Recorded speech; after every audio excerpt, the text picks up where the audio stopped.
Hi, KCET second round option entry ಅಥವಾ first ರೌಂಡ್ನ ನಂತರ ಆಗುವಂತಹ ಆಪ್ಷನ್ ಎಂಟ್ರಿ ಎಡಿಟಿಂಗ್ ಪ್ರಾಸೆಸ್ ಇದ್ರ ಬಗ್ಗೆ ಡೀಟೇಲ್ ಆಗಿ ಈ ವಿಡಿಯೋದಲ್ಲಿ ಎಕ್ಸ್ಪ್ಲೇನ್ ಮಾಡ್ತಿದ್ದೀನಿ. ನಂತರ ಈ ಒಂದು ಇನ್ಫಾರ್ಮೇಶನ್ ಕೊಡಿ ಅಂತ ನಿಮ್ಮಲ್ಲಿ ತುಂಬಾ ವಿದ್ಯಾರ್ಥಿಗಳು ಹೇಳ್ತಾನೆ ಇದ್ರಿ, ಅಂದ್ರೆ ಎಕ್ಸ್ಪ್ಲೇನ್ ಮಾಡಿ ಪ್ರಾಸೆಸ್ ಅನ್ನ ಅಂತ. ಈಗ ಎಕ್ಸ್ಪ್ಲೇನ್ ಮಾಡ್ತಿದ್ದೀನಿ, ವಿಡಿಯೋ ಅಂತ ಹೆಲ್ಪ್ ಆಗೇ ಆಗುತ್ತೆ. 1000 ಲೈಕ್ಸ್, ಅದಕ್ಕಿಂತ ಜಾಸ್ತಿ ಲೈಕ್ಸ್ ಮಾಡಿ ಆದಷ್ಟು ಬೇಗ. ಸರಿ, ಈಗ ವಿಷಯವನ್ನ ತಿಳಿದುಕೊಳ್ತಾ ಹೋಗೋದಾದ್ರೆ, ಫಸ್ಟ್ ರೌಂಡ್ ನಂತರ ಸೆಕೆಂಡ್ ರೌಂಡ್ಗೆ ಯಾವ್ಯಾವ ವಿದ್ಯಾರ್ಥಿಗಳು ಹೋಗ್ತಾರೆ ಇದನ್ನ ನಿಮಗೆ ಮೊದಲಿಗೆ ಹೇಳೋದಾದ್ರೆ, ಚಾಯ್ಸ್ 2 ಸೆಲೆಕ್ಟ್ ಮಾಡಿದಂತಹ ವಿದ್ಯಾರ್ಥಿಗಳು ಅವರು ಸೆಕೆಂಡ್ ರೌಂಡ್ಗೆ ಹೋಗ್ತಾರೆ. ಅಂದ್ರೆ ಈಗ ಅಲಾಟ್ ಆದಂತಹ ಕಾಲೇಜ್ಗಿಂತ ಬೆಟರ್ ಕಾಲೇಜ್ ಅಲಾಟ್ ಆಗತ್ತಾ ಇದನ್ನ ಚೆಕ್ ಮಾಡೋದಕ್ಕೆ. ಅದೇ ರೀತಿ ಚಾಯ್ಸ್ 3 ಸೆಲೆಕ್ಟ್ ಮಾಡಿದಂತಹ ವಿದ್ಯಾರ್ಥಿಗಳು, ಅಂದ್ರೆ ಕಾಲೇಜ್ ಅಲಾಟ್ ಆಗಿತ್ತು, ಆ ಕಾಲೇಜ್ ನನಗೆ ಇಷ್ಟ ಇಲ್ಲ, ನಾನು ಚಾಯ್ಸ್ 3 ಸೆಲೆಕ್ಟ್ ಮಾಡಿ ಅಲಾಟ್ ಆದಂತಹ ಕಾಲೇಜನ್ನ ಡಿಲೀಟ್ ಮಾಡಿಕೊಂಡು ನೆಕ್ಸ್ಟ್ ರೌಂಡಿಗೆ ಹೋಗ್ತೀನಿ ಅಂತಹ ವಿದ್ಯಾರ್ಥಿಗಳು. ಅದ್ರ ನಂತರ ಯಾವ ವಿದ್ಯಾರ್ಥಿಗಳಿಗೆ ಸೀಟ್ ಅಲಾಟ್ ಆಗಿರಲ್ಲ, ಸೊ ಅಂತಹ ವಿದ್ಯಾರ್ಥಿಗಳು ಕೂಡ ಈಗ ಸೆಕೆಂಡ್ ರೌಂಡಲ್ಲಿ ಪಾರ್ಟಿಸಿಪೇಟ್ ಮಾಡ್ತಾರೆ. ಸೊ ಈಗ ಚಾಯ್ಸ್ 2, ಚಾಯ್ಸ್ 3 ಹಾಗೆ ಯಾವುದೇ ಸೀಟ್ ಫಸ್ಟ್ ರೌಂಡಲ್ಲಿ ಪಡೆದುಕೊಳ್ಳದೇ ಇರುವಂತಹ ವಿದ್ಯಾರ್ಥಿಗಳಿಗೆ ಮುಂದೆ ಏನೇನು ಪ್ರಾಸೆಸ್ ಇರುತ್ತೆ ಅದನ್ನ ಈಗ ಒಂದೊಂದಾಗಿ ಎಕ್ಸ್ಪ್ಲೇನ್ ಮಾಡ್ತಾ ಹೋಗ್ತೀನಿ. ಮೊದಲಾಗಿ ಯಾವುದೇ ಸೀಟ್ ಅಲಾಟ್ ಆಗದೇ ಇರುವಂತಹ ವಿದ್ಯಾರ್ಥಿಗಳು ಅವ್ರೇನ್ ಮಾಡ್ಬೇಕಾಗತ್ತೆ ಅಂತ ಹೇಳಿದ್ರೆ, ಮುಂದೆ ಆಪ್ಷನ್ ಎಂಟ್ರಿ ಎಡಿಟಿಂಗಿಗೆ ಅಂತ ಅವಕಾಶ ಕೊಡ್ತಾರೆ. ಅದಕ್ಕೆ ಡೇಟ್ ಅನೌನ್ಸ್ ಮಾಡ್ತಾರೆ, ಇಂತಹ ಡೇಟ್ನಿಂದ ಇಲ್ಲಿವರೆಗೆ ಆಪ್ಷನ್ ಎಂಟ್ರಿಯನ್ನ ಎಡಿಟ್ ಮಾಡಬಹುದು ಅಂತ ಡೇಟ್ ಅನೌನ್ಸ್ ಮಾಡ್ತಾರೆ. ಆವಾಗ ಕಡ್ಡಾಯವಾಗಿ ಲಾಗಿನ್ ಆಗಿ ಅಲ್ಲಿ ಆಪ್ಷನ್ ಕೊಟ್ಟಿರ್ತಾರೆ, ಅಂದ್ರೆ ನೆಕ್ಸ್ಟ್ ರೌಂಡಲ್ಲಿ ಪಾರ್ಟಿಸಿಪೇಟ್ ಮಾಡೋದಕ್ಕೆ ಇಷ್ಟ ಇದೆಯಾ, ಈ ರೀತಿ ಕೆಲವು ಆಪ್ಷನ್ ಅನ್ನ ಕೊಟ್ಟಿರ್ತಾರೆ. ಅದನ್ನ ಎಸ್ ಅಂತ ಸೆಲೆಕ್ಟ್ ಮಾಡಬೇಕು. ನೀವು ನೆಕ್ಸ್ಟ್ ರೌಂಡಲ್ಲಿ ಪಾರ್ಟಿಸಿಪೇಟ್ ಮಾಡಬೇಕು ಅಂತ ಇದ್ರೆ ಸೊ ಎಸ್ ಅಂತ ಸೆಲೆಕ್ಟ್ ಮಾಡಿ ಸಬ್ಮಿಟ್ ಮಾಡ್ತೀರಾ. ಅದ್ರ ಜೊತೆಗೆ ಆಪ್ಷನ್ ಎಂಟ್ರಿಲಿ ಏನಾದ್ರು ಚೇಂಜಸ್ ಮಾಡಬೇಕು ಅಂತಂದ್ರೆ ಚೇಂಜಸ್ ಅನ್ನ ಮಾಡಬಹುದು. ಬಟ್ ಹೊಸದಾಗಿ ಕಾಲೇಜಸ್ ಅನ್ನ ಆಡ್ ಮಾಡೋದಕ್ಕೆ ಅವಕಾಶ ಇರಲ್ಲ. ಆಲ್ರೆಡಿ ಆಪ್ಷನ್ ಎಂಟ್ರಿಲಿ ಯಾವ್ದಾದ್ರು ಕಾಲೇಜಸ್ ಇದ್ರೆ ಬೇಡದೇ ಇರುವಂತಹ ಕಾಲೇಜ್ ಅದನ್ನ ಡಿಲೀಟ್ ಮಾಡ್ಕೋಬಹುದು, ಪ್ರಯಾರಿಟಿ ಆರ್ಡರ್ ಅನ್ನ ಚೇಂಜ್ ಮಾಡ್ಕೋಬಹುದು. ನಂತರ ಆಡ್ ಮಾಡೋದಕ್ಕೆ ಒಂದೇ ಒಂದು ಕೋರ್ಸ್ಗೆ ಸಂಬಂಧಿಸಿದಂತೆ ಆಗುತ್ತೆ, ಯಾವುದು BAMS. ಯಾಕಂತ ಹೇಳಿದ್ರೆ ಈ ಹಿಂದೆ BAMS ಕೋರ್ಸ್ನ ಆಪ್ಷನ್ ಎಂಟ್ರಿ ಆಗಿಲ್ಲ. ಅದಕ್ಕೋಸ್ಕರ ಈಗ ಎಡಿಟಿಂಗ್ಗೆ ಏನು ಅವಕಾಶ ಕೊಡ್ತಾರೆ, ಆವಾಗ ನೀವು ಕೂಡ BAMS ಕೋರ್ಸ್ ನಿಮ್ಮ ಆಪ್ಷನ್ ಎಂಟ್ರಿ ಲಿಸ್ಟ್ಗೆ ಆಡ್ ಮಾಡಬೇಕು ಅಂತ ಹೇಳಿದ್ರೆ BAMS ಕೋರ್ಸ್ ಅನ್ನ ಆಫರ್ ಮಾಡುವಂತಹ ಕಾಲೇಜ್ಗಳನ್ನ ನಿಮ್ಮ ಆಪ್ಷನ್ ಎಂಟ್ರಿ ಲಿಸ್ಟ್ ಏನಿರುತ್ತೆ, ಆಲ್ರೆಡಿ ಇರುವಂತಹ ಆಪ್ಷನ್ ಎಂಟ್ರಿ ಲಿಸ್ಟ್ ಅದಕ್ಕೆ ಆಡ್ ಮಾಡ್ಕೋಬಹುದು. ನಂತರ ನಿಮ್ಮಲ್ಲಿ ತುಂಬಾ ಸ್ಟೂಡೆಂಟ್ಸ್ ಕೇಳ್ತಾ ಇದ್ರೆ ಸೆಕೆಂಡ್ ರೌಂಡ್ ಸೀಟ್ ಸಿಗಬಹುದಾ ಅಂತ. ಸಿಗಬಹುದು, ಯಾಕಂದ್ರೆ ಹಿಂದಿನ ವರ್ಷಗಳಲ್ಲೂ ಕೂಡ ತುಂಬಾ ಸ್ಟೂಡೆಂಟ್ಸ್ಗೆ ಫಸ್ಟ್ ರೌಂಡ್ ಅಲ್ಲಿ ಸೀಟ್ ಸಿಕ್ಕಿರ್ಲಿಲ್ಲ. ಅಂತ ವಿದ್ಯಾರ್ಥಿಗಳಿಗೆ ಸೆಕೆಂಡ್ ರೌಂಡ್ ಅಲ್ಲಿ ಸೀಟ್ ಸಿಕ್ಕಿತ್ತು.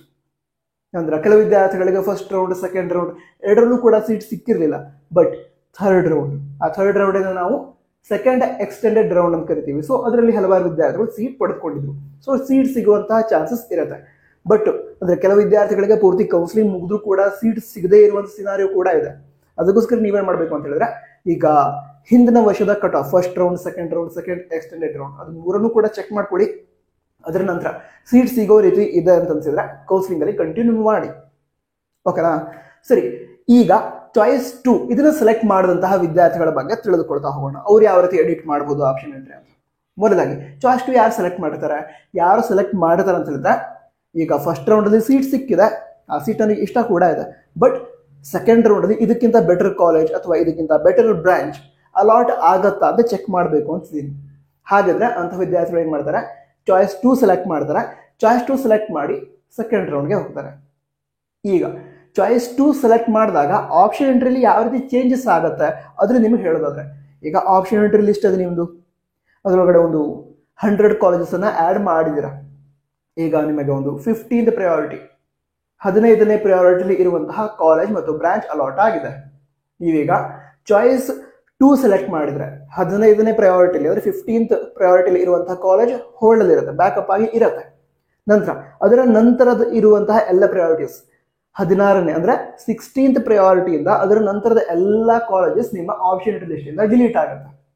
ಸೊ ನಿಮಗೆ ಯಾವ ಕಾಲೇಜ್ ಅಲಾಟ್ ಆಗಿರುತ್ತೋ ಅದು ಹೋಲ್ಡ್ ಅಲ್ಲಿ ಇರುತ್ತೆ. ಅದರ ಮೇಲ್ಗಡೆ ಇರುವಂತಹ ಕಾಲೇಜಸ್, ಈಗ ಎಕ್ಸಾಂಪಲ್ ತೆಗೆದುಕೊಂಡಿರೋದು 15th ಪ್ರಯಾರಿಟಿ ಅಲಾಟ್ ಆಗಿದೆ ಅಂತ. ಹಾಗಿದ್ದಾಗ ಫಸ್ಟ್ ಪ್ರಯಾರಿಟಿಯಿಂದ 14th ಪ್ರಯಾರಿಟಿ 14ನೇ ಪ್ರಯಾರಿಟಿ ಒಳಗಡೆ ಯಾವ ಕಾಲೇಜಸ್ ಇದಾವೋ ಅದರಲ್ಲಿ ಯಾವ್ದಾದ್ರು ಬೇರೆ ಕಾಲೇಜಸ್ ನಿಮ್ಗೆ ಅಲಾಟ್ ಮಾಡೋದಕ್ಕೆ ಟ್ರೈ ಮಾಡ್ತಾರೆ. ಓಕೆನಾ? ಅದಕ್ಕೋಸ್ಕರ ಚಾಯ್ಸ್ 2 ಸೆಲೆಕ್ಟ್ ಮಾಡಿದಂತಹ ವಿದ್ಯಾರ್ಥಿಗಳಿಗೆ ಅಲಾಟ್ ಆದಂಥ ಕಾಲೇಜ್ ಹೋಲ್ಡ್ ಅಲ್ಲಿ ಇರುತ್ತೆ. ಅದರ ಮೇಲ್ಗಡೆ ಇರುವಂತಹ ಕಾಲೇಜಲ್ಲಿ ಯಾವ್ದಾದ್ರು ಕಾಲೇಜಸ್ ಅನ್ನ ಚೇಂಜ್ ಮಾಡ್ಕೊಳ್ಳೋದಕ್ಕೆ ಅವಕಾಶ ಕೊಡ್ತಾರೆ, ಎಡಿಟಿಂಗ್ಗೆ ಅವಕಾಶವನ್ನ ಕೊಟ್ಟಾಗ. ಸೊ ಈಗ ನೀವೀಗ ಚಾಯ್ಸ್ 2 ಸೆಲೆಕ್ಟ್ ಮಾಡ್ಕೊಂಡು ಹೋಗಿದ್ರೆ ಆಲ್ರೆಡಿ ಫಸ್ಟ್ ಪ್ರಯಾರಿಟಿಯಿಂದ 14th ಪ್ರಯಾರಿಟಿ ಒಳಗಡೆ ಯಾವ್ಯಾವ ಕಾಲೇಜಸ್ ಇದಾವೋ ಅವುಗಳಲ್ಲಿ ಯಾವ್ದಾದ್ರು ಕಾಲೇಜಸ್ ಬೇಡ ಅಂತಂದ್ರೆ ಡಿಲೀಟ್ ಮಾಡ್ಕೋಬಹುದು. ಪ್ರಯಾರಿಟಿ ಆರ್ಡರ್ ಅನ್ನ ಚೇಂಜ್ ಮಾಡ್ಕೋಬಹುದು. ನಂತರ ನಿಮ್ಮಲ್ಲಿ ಯಾವುದಾದ್ರು ವಿದ್ಯಾರ್ಥಿಗಳು ಈಗ ಎಂಜಿನಿಯರಿಂಗ್, ನಂತರ ನರ್ಸಿಂಗ್, ಫಾರ್ಮಸಿ ಈ ರೀತಿ ಹಲವಾರು ಕೋರ್ಸ್ಗಳಿಗೆ ಆಪ್ಷನ್ ಎಂಟ್ರಿ ಮಾಡಿದ್ರೆ, ಈಗ ಫಸ್ಟ್ ರೌಂಡಲ್ಲಿ ಎಂಜಿನಿಯರಿಂಗ್ ಅಲಾಟ್ ಆಗಿತ್ತು, ಅದನ್ನ ಹೋಲ್ಡಲ್ಲಿ ಇಟ್ಕೊಂಡು ಸೆಕೆಂಡ್ ರೌಂಡಲ್ಲಿ BMS ಕೋರ್ಸ್ಗೆ ಅಥವಾ MBBS ಕೋರ್ಸ್ಗೆ ಟ್ರೈ ಮಾಡಬೇಕು ಅಂತ ಇದ್ದೀವಿ. ಆ ರೀತಿ ಇದ್ದಾಗ ನೀವೇನು ಮಾಡ್ತೀರಾ, ಈಗ MBBS ಆಪ್ಷನ್ ಎಂಟ್ರಿ ಮುಗಿದೋಗಿದೆ, ಅದನ್ನು ಮತ್ತೆ ಆ್ಯಡ್ ಮಾಡೋದಕ್ಕಾಗಲ್ಲ. ಬಟ್ BMS ಆಪ್ಷನ್ ಎಂಟ್ರಿ ಇದುವರೆಗೆ ಆಗದೆ ಇರೋ ಕಾರಣಕ್ಕೆ ನಿಮ್ಮ ಆಪ್ಷನ್ ಎಂಟ್ರಿ ಲಿಸ್ಟ್ಗೆ ನೀವು BMS ಕೋರ್ಸ್ ಮಾಡಬೇಕು ಅಂತ ಹೇಳಿದ್ರೆ BMS ಕೋರ್ಸಸ್ ಏನಿದೆ ಅವುಗಳನ್ನು ನಿಮ್ಮ ಆಪ್ಷನ್ ಎಂಟ್ರಿ ಲಿಸ್ಟ್ಗೆ ಆ್ಯಡ್ ಮಾಡ್ಕೋಬಹುದು. ಈ ರೀತಿ ಅವಕಾಶವನ್ನು ಕೊಡ್ತಾರೆ. ನಂತರ ನಿಮಗೀಗ ಫಸ್ಟ್ ರೌಂಡಲ್ಲಿ ಯಾವುದೋ ಒಂದು ಎಂಜಿನಿಯರಿಂಗೋ BSc ನರ್ಸಿಂಗೋ ಸೀಟ್ ಅಲಾಟ್ ಆಗಿದೆ, ನೀವು ಹೋಲ್ಡಲ್ಲಿ ಇಟ್ಕೊಂಡು ಚಾಯ್ಸ್ ಟು ಸೆಲೆಕ್ಟ್ ಮಾಡಿ ಆ ಕಾಲೇಜನ್ನ ಹೋಲ್ಡಲ್ಲಿ ಇಟ್ಕೊಂಡು ನೆಕ್ಸ್ಟ್ ರೌಂಡ್ಗೆ ಹೋಗಬೇಕು ಅಂತಿದ್ದೀರಾ. ನೆಕ್ಸ್ಟ್ ರೌಂಡಲ್ಲಿ MBBS ಕೋರ್ಸ್ ನಿಮ್ಮ ಟಾರ್ಗೆಟ್ ಆಗಿದ್ರೆ MBBS ಕೋರ್ಸ್ಗೋಸ್ಕರ ನೆಕ್ಸ್ಟ್ ರೌಂಡಲ್ಲಿ ಪಾರ್ಟಿಸಿಪೇಟ್ ಮಾಡ್ತೀನಿ, ಸಿಗೋ ಚಾನ್ಸ್ ಕೂಡ ಇದೆ. ಈ ರೀತಿ ಇದ್ದಾಗ ನೀವು ಮಾಡಬೇಕಾಗುತ್ತೆ ಅಂತಂದ್ರೆ ಕಾಷನ್ ಡಿಪಾಸಿಟ್ ಅನ್ನ ಪೇ ಮಾಡಬೇಕು. ಕಾಷನ್ ಡಿಪಾಸಿಟ್ ಅನ್ನ ಪೇ ಮಾಡಬೇಕು. ಅದರ ನಂತರ ನಿಮ್ಮ ಆಪ್ಷನ್ ಲಿಸ್ಟ್ ಒಳಗಡೆ MBBS ಕೋರ್ಸ್ ಏನಿದೆ ಅವುಗಳನ್ನು ನಿಮಗೆ ಅಲಾಟ್ ಮಾಡೋದಕ್ಕೆ ಟ್ರೈ ಮಾಡ್ತಾರೆ. ಈಗ ನಿಮ್ಮ ಆಪ್ಷನ್ ಲಿಸ್ಟ್ ಅಲ್ಲಿ MBBS ಕೋರ್ಸ್ ಕೂಡ ಇದಾವೆ, ಬಟ್ ನೀವು ಕಾಷನ್ ಡಿಪಾಸಿಟ್ ಅನ್ನ ಪೇ ಮಾಡಿಲ್ಲ ಅಂತ ಸಂದರ್ಭದಲ್ಲಿ ಏನಾಗುತ್ತೆ ಅಂತ ಹೇಳಿದ್ರೆ ನಿಮ್ಮ ಆಪ್ಷನ್ ಲಿಸ್ಟ್ ಇಂದ MBBS ಕೋರ್ಸ್ ಇಂದ ಅದನ್ನು ಡಿಲೀಟ್ ಮಾಡ್ತಾರೆ ಅಥವಾ ಅವುಗಳನ್ನ ಕನ್ಸಿಡರ್ ಮಾಡೋದೇ ಇಲ್ಲ. ಕಾಷನ್ ಡಿಪಾಸಿಟ್ ಪೇ ಮಾಡಿದ್ರೆ ಮಾತ್ರ ನೆಕ್ಸ್ಟ್ ರೌಂಡ್ ಅಲ್ಲಿ MBBS ಕೋರ್ಸ್ ಅಲಾಟ್ ಆಗುವಂತಹ ಚಾನ್ಸಸ್ ಇರುತ್ತೆ. ಸೊ ಇದಿಷ್ಟು ಚಾಯ್ಸ್ 2 ಬಗ್ಗೆ ಆಯಿತು. ಓಕೆ, ಈಗ ಆಪ್ಷನ್ ಎಂಟ್ರಿ ಏನಿದೆ ಎಡಿಟಿಂಗ್ಗೆ ಯಾವಾಗ ಅವಕಾಶ ಕೊಡ್ತಾರೆ ಇದನ್ನು ನಿಮಗೆ ಹೇಳೋದಾದ್ರೆ, ಈಗ ಚಾಯ್ಸ್ ಎಂಟ್ರಿ ಪ್ರಾಸೆಸ್ ನಡೀತಾ ಇದೆ. ಈ ಚಾಯ್ಸ್ ಎಂಟ್ರಿ ಪ್ರಾಸೆಸ್ ಮುಗಿದ ನಂತರ ಅಥವಾ ಈ ಚಾಯ್ಸ್ ಎಂಟ್ರಿ ಪ್ರಾಸೆಸ್ ಏನಿದೆ ಅದು ಮುಗಿಯುವ ಹಂತಕ್ಕೆ ಬಂದಾಗ ಈ option entry editing process start ಆಗುತ್ತೆ. ಅದಕ್ಕೆ ಡೇಟ್ಸ್ ಅನ್ನ ಅನೌನ್ಸ್ ಮಾಡ್ತಾರೆ. ಸೊ ಈಗ ಇದ್ರ ಬಗ್ಗೆ ಕೂಡ ಗೊತ್ತಾಯ್ತು. ಚಾಯ್ಸ್ 3 ಅದನ್ನು ಸೆಲೆಕ್ಟ್ ಮಾಡಿದಂತಹ ವಿದ್ಯಾರ್ಥಿಗಳ ಬಗ್ಗೆ ಹೇಳೋದು ಬಾಕಿ ಇದೆ. ಈಗ ಚಾಯ್ಸ್ 3 ಯಾರು ಸೆಲೆಕ್ಟ್ ಮಾಡ್ತಾರೆ ಅಂತ ಹೇಳಿದ್ರೆ, ಅಲಾಟ್ ಆದಂತಹ ಕಾಲೇಜ್ ನನಗೆ ಇಷ್ಟ ಇಲ್ಲ, ನನ್ನ ಆಪ್ಷನ್ ಎಂಟ್ರಿ ಲಿಸ್ಟ್ ಒಳಗಡೆ ಇರುವಂತ ಬೇರೆ ಯಾವುದಾದ್ರು ಕಾಲೇಜ್ ಅಲಾಟ್ ಆಗುತ್ತಾ ಅಂತ ಚೆಕ್ ಮಾಡಬೇಕು ಅಂತಿದ್ದೀನಿ ಅಂತ ವಿದ್ಯಾರ್ಥಿಗಳು ಚಾಯ್ಸ್ 3 ಅನ್ನ ಸೆಲೆಕ್ಟ್ ಮಾಡಿರ್ತಾರೆ. ಚಾಯ್ಸ್ 3 ಸೆಲೆಕ್ಟ್ ಮಾಡಿದ್ರೆ ಏನಾಗುತ್ತೆ ಹಾಗಿದ್ರೆ ಅದನ್ನ ಹೇಳೋದಾದ್ರೆ, ನಿಮ್ಮ ಆಪ್ಷನ್ ಎಂಟ್ರಿ ಲಿಸ್ಟ್ ಏನಿದೆ ಅದರಲ್ಲಿ ನಿಮಗೆ ಫಸ್ಟ್ ರೌಂಡ್ ಅಲ್ಲಿ ಅಲಾಟ್ ಆದಂತಹ ಕಾಲೇಜ್ ಡಿಲೀಟ್ ಆಗುತ್ತೆ. ಓಕೆನಾ? ಅದೇ ಎಕ್ಸಾಂಪಲ್ಗೆ 100 ಕಾಲೇಜಸ್ ಅನ್ನ ಆ್ಯಡ್ ಮಾಡಿದ್ರಿ, ನಿಮಗೊಂದು 9th ಪ್ರಯಾರಿಟಿ 9ನೇ ಪ್ರಯಾರಿಟಿಯಲ್ಲಿ ಇರುವಂತಹ ಕಾಲೇಜ್ ನಿಮಗೆ ಅಲಾಟ್ ಆಗಿದೆ.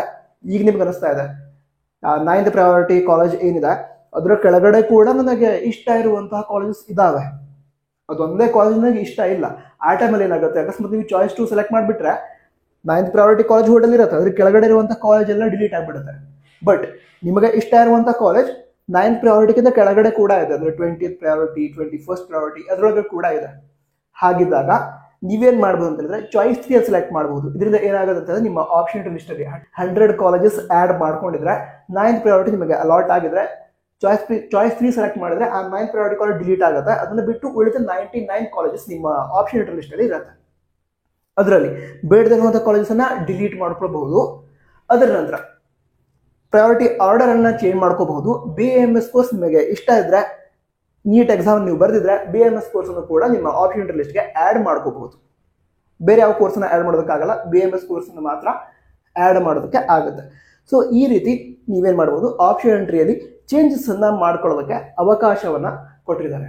ಇದುವರೆಗೆ ಡೇಟ್ ಅನೌನ್ಸ್ ಮಾಡಿಲ್ಲ, ಅನೌನ್ಸ್ ಮಾಡಿದ ನಂತರ ಆದಷ್ಟು ಬೇಗ ಹೇಳ್ತೀನಿ.